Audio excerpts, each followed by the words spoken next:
जिस्मानी अमराज के लिए हकीम महमूदुल हसन तौहीदी चैनल को सब्सक्राइब कीजिए। बिस्मिल्लाहिर्रहमानिर्रहीम।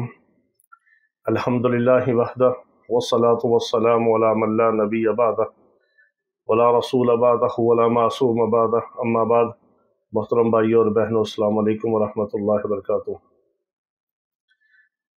एक रात में 3 से 4 बार हम बिस्तरी करें, उसके लिए कुछ ख़ास चीज़ें हैं।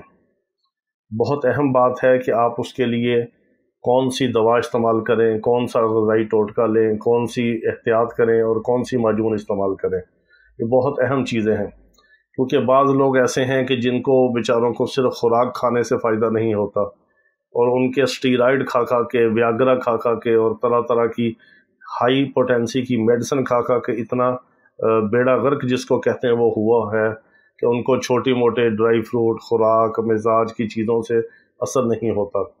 ऐसे बेचारे बहुत सारे मैसेज करते हैं, फिर वो कहते हैं कि जी बाज़ दवाइयाँ और माजूनें महंगी, हम अफोर्ड नहीं कर सकते, तो इलाज भी करवाना है, टोटके से फ़ायदा भी नहीं होता, नुकसान भी इतना हो चुका है, सेहत भी इतनी ख़राब है, तो वो बेचारे क्या करें। ये बहुत सारे ऐसे मसाइल हैं, क्योंकि हमारा जो ज़िंदगी का मिशन है वो यही है कि अल्लाह ताला हमें अपने बंदों की हदायत और शिफा का ज़रिया बनाए। तो फिर हम कोशिश करते हैं कि आपको किसी न किसी तरह आपके कोई मसले का सलूशन और हल आपको मिले कि आप उससे फ़ायदा उठाएं और शिफा हासिल करें और अपनी अज़दवाजी ज़िंदगी को अच्छी तरह गुजारें और खुशगवार ज़िंदगी आपको नसीब हो। आपकी दुनिया भी अल्लाह ताला अच्छी कर दे, आखिरत भी अच्छी कर दे। और ये बहुत अहम चीज़ें हैं। अगर इंसान के ये मामलात अच्छी तरह नहीं होते तो फिर इंसान बुराई की तरफ जाता है, बेराह रवी की तरफ जाता है। औरत हो या मर्द हो, अल्लाह ने ये एक जिनसी जज्बा उसके अंदर रखा है और इसका हलाल एक रास्ता अल्लाह ने दिया है। शादी और निकाह का एक ताल्लुक़ है, एक बंधन है। इससे अल्लाह ताला फिर आगे अफजाइश नस्ल करवाता है, औलाद पैदा होती है। कब होगी? जब अच्छी तरह इन दोनों की सेहत अच्छी होगी, और सेहत अच्छी के लिए अच्छी खुराक, अच्छा माहौल, अच्छी ग़िज़ा और इलाज के लिए अच्छी दवा की ज़रूरत है। तो इस तरह के जो लोग हैं कि जिनको आम छोटी मोटी खुराक से, ड्राई फ्रूट से, इन चीज़ों से असर नहीं होता, उनके लिए फिर हमारी कुछ ख़ास माजूनें हैं। जिस तरह माजून मुकवी ख़ास है, माजून लबूब कबीर है, और इसी तरह माजून जदीद है, माजून मुकवी मुहरक है, माजून पावर है, माजून शाही है। मुख्तलिफ़ किस्म की हमारी माजूनें हैं, लेकिन ये थोड़ी सी महंगी हैं। अच्छी चीज़ें हैं, इसमें ना कोई केमिकल है, ना वियाग्रा पाउडर है, ना सल्डीनाफिल साइट्रेट है, ना इसमें कोई स्टीरॉयड है, ना इसमें कोई एलोपैथिक मेडिसन है। ये 100% हर्बल दवाइयाँ हैं और इस पे हमारी बहुत रिसर्च है, मेहनत है, खालिस चीज़ें हैं, महंगी होती हैं। आम बंदा अगर इसको अफोर्ड कर ले, बाज़ इलाज करवाते हैं, अल्लाह ताला उनको शिफा देता है। बाज़ यूरोप से या अब्रॉड कंट्री से दवाई मंगवाते हैं, हम उनको DHL के ज़रिए भेज देते हैं, और बाज़ छोटे मोटे टोटके से फ़ायदा उठाते हैं। मकसद तो ये है कि आपका इलाज हो, आपका मसला हल हो। पहले आप टोटके को इस्तेमाल करें, ड्राई फ्रूट खाएं, अच्छी खुराक खाएं, जो चीज़ें आपको बताते हैं उससे आप एहतियात करें। उससे फ़ायदा अगर खुदा न खास्ता किसी को ना हो, बहुत सारे लोग फ़ायदा उठाते हैं, मुझे मैसेज करते हैं, दुआएं करते हैं कि आपका फ़लाँ टोटका हमने इस्तेमाल किया, हमें बहुत फ़ायदा हुआ, फिर वो दुआएं देते हैं। वो दुआएं हमारे लिए काफ़ी हैं। खुदा न खास्ता इतना मसला ज़्यादा है, मर्ज़ की नौइयत इतनी ज़्यादा है, इतनी शिद्दत है और कमज़ोरी इस दर्जे की है कि छोटे मोटे ग़िज़ाई टोटकों से, खुराक से, न्यूट्रिशन के हवाले से या ड्राई फ्रूट से, इन चीज़ों से फ़ायदा नहीं हो रहा। फिर आप माजून की तरफ आएँ, फिर आप दवाई की तरफ आएँ, फिर आप इलाज करवाएँ। उसके लिए फिर अपनी जान पे पैसे लगाएँ, अच्छी चीज़ लें, काबिल एतमाद मुआलिज से लें, और जिससे आपको फ़ायदा हो और नुकसान भी ना हो। हम अपनी चीज़ के तो अल्लाह के फ़ज़ल से हम गारंटी देते हैं कि हमारी चीज़ से 1% नुकसान नहीं, कोई साइड इफ़ेक्ट नहीं। हमारी माजूनें, दवाइयाँ सारी खाली पेट होती हैं, और आप एक डिस्प्रिन की गोली, पैनाडोल की गोली आप खाली पेट नहीं खा सकते, इतने उसके साइड इफ़ेक्ट हैं। हमारी माजून आप एक बच्चे को भी खिला दें, नो साइड इफ़ेक्ट, अल्लाह के फ़ज़ल से। खाली पेट खाएँ, नो साइड इफ़ेक्ट। इसलिए आप अच्छी दवाई इस्तेमाल करें, अच्छी खुराक खाएँ, अच्छी ग़िज़ा खाएँ, उससे फ़ायदा उठाएँ।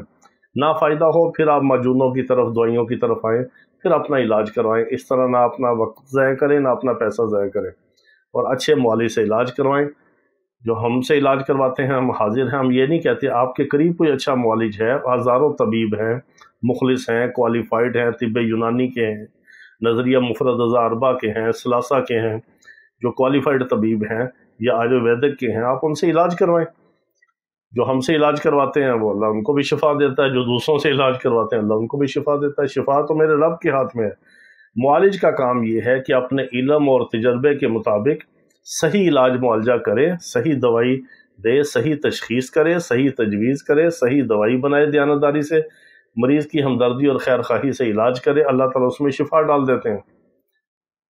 معالج کا کام اتنا ہے، شفا دینا اللہ کا کام ہے، لیکن جب معالج کی تشخیص اور تجویز صحیح ہوگی تو پھر اللہ اس میں شفا ڈال دیتے ہیں۔ اگر تشخیص صحیح نہیں ہوگی، تجویز صحیح نہیں ہوگی، اسی طرح اس کا علاج معالجے کا دوائیوں کا اثر نہیں ہوتا، کیوں؟ دوائیاں خالص نہیں ہوتی، خالص دوائیاں بہت مہنگی ہیں، جس کو پہچان ہی نہیں اس بیچارے نے کیا بنانا ہے۔ عام کستوری کی پہچان عام طبیبوں کو نہیں ہے، عنبر کی پہچان نہیں ہے، زعفران کی پہچان نہیں ہے کہ کس کوالٹی کا ہے۔ سعودیہ سے مجھے ایک دفعہ گفٹ ملا تو وہ میں نے پاکستان آ کے ڈبیاں کھول کے دیکھی تو 2 نمبر زعفران تھا، ملاوٹ والا تھا۔ یہ ساری چیزیں ایک معالج کا کام ہے کہ ان کی پہچان۔ جب ہم نے طبیہ کالج میں پڑھتے تھے اور مختلف کیمیا گروں سنیاسیوں کے ساتھ ہم نے بوڑھے بابوں کے ساتھ وقت گزارا، جڑی بوٹیوں کی پہچان ہوئی، کیمیا گری سیکھی، کشتہ سازی سیکھی، اس میں پھر جا کے یہ پہچان ہوتی ہے کہ کون سی چیز ہے کون سی ہے۔ اللہ کے فضل سے میں خود نسخے لکھتا ہوں اور فی البدیہہ آپ کو بتاتا ہوں، اور اس میں اللہ تعالیٰ شفا دیتا ہے۔ سب چیزیں خود میں نے ہر مریض کی خود پرسکرپشن لکھنی ہوتی ہے کہ اس مریض کی کیا سمٹم ہے، کیا علامتیں ہیں، اس کی عمر کتنی ہے، اس کا مزاج کتنا ہے، اس کی مرض کی نوعیت کیا ہے، اس کی اور دوسری بیماریاں کون سی ہیں کون سی نہیں ہیں، اس کے مطابق ادویات کی سیٹنگ کر کے ہم نے الگ موجون ہر مریض کی بنانی ہوتی ہے۔ اس لیے اس پہ تھوڑا سا محنت بھی ہوتی ہے، خرچہ بھی ہوتا ہے، ٹائم بھی لگتا ہے کہ ہر مریض کی الگ الگ دوائی ہوتی ہے کہ اس کو کون سی دوائی کتنی ڈالنی کتنی ڈالنی، پھر وہ معجون وغیرہ گولیاں ساری چیزیں تیار ہوتی ہیں، ایک پورا کورس، تو اللہ تعالیٰ شفا دیتا ہے۔ اسی طرح یہ ہے کہ آپ پہلے خوراک استعمال کریں، دوسرے نمبر پہ پھر آپ اچھے معالج سے رجوع کر کے صحیح علاج کریں، تیسرے نمبر پہ اپنی جان کے اوپر پیسہ اس لیے لگائیں کہ آپ کی زندگی خوشگوار ہو، اور پیسہ لگانے سے پہلے دیکھیں کہ معالج آپ کا صحیح ہے، کوالیفائڈ ہے، آپ کو اس پہ اعتماد ہے، دیانتدار ہے، صحیح علم اور تجربہ رکھتا ہے، پھر آپ اس سے رجوع کر کے اپنا علاج کروائیں۔ اللہ تعالیٰ تمام بیماروں کو شفائے کاملہ عاجلہ مستمرہ عطا فرمائے۔ وآخر دعوانا الحمدللہ رب العالمین۔